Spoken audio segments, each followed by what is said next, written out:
Si est-il l'actualité qui bouleverse le monde entier.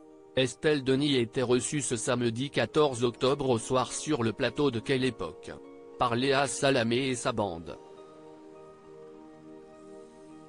L'animatrice était accompagnée de l'ancien Premier ministre Édouard Philippe, ainsi que d'autres invités, journalistes mais aussi un comédien français que l'on connaît grâce à de nombreuses comédies, notamment l'ex-journaliste sportive qui s'est désormais tournée vers l'information générale sur la radio RMC et la chaîne de télévision RMC Story a été interrogée sur l'attaque du mouvement islamiste palestinien contre Israël, dont des milliers de personnes ont été victimes.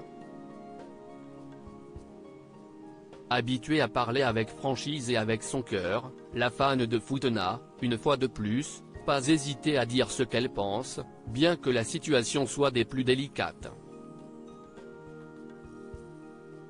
Estelle Denis et aujourd'hui, on se rend compte que l'antisémitisme, il est là. Alex de Raymond Domenech avec qui elle est restée en bons termes est d'abord revenu sur une image choc. Il y a une image qui m'a marqué et après j'ai arrêté de regarder, si est-il à dire que je ne veux plus, cela me bouleverse trop.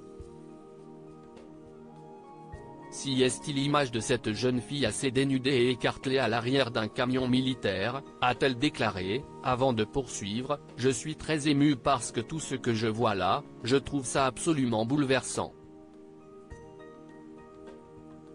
Et quand après, on entend en France des gens qui vous disent « oui mais ».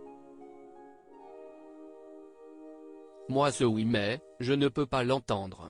Pendant très longtemps, on me disait il y a de l'antisémitisme et je ne voulais pas le croire. Il y a 2 semaines, on n'a pas parlé, mais il y a eu un sondage qui est paru. Il y a 91% des étudiants juifs de France qui disent avoir été victimes d'antisémitisme. Si est passé à là, on n'en a quasiment pas parlé. Estelle Denis a alors conclu, et aujourd'hui, on se rend compte que l'antisémitisme il est là. Moi ça me bouleverse parce que j'ai franchement été très naïve mais je n'y croyais pas. Je ne pouvais pas imaginer que l'antisémitisme était là aujourd'hui en France. Et aujourd'hui, on le prend de plein fouet. Et moi entendre des gens importants dire à chaque fois oui mais, oui si est terrible je condamne mais. Moi aujourd'hui, je ne peux pas l'entendre et franchement ça me bouleverse. Un témoignage des plus authentiques.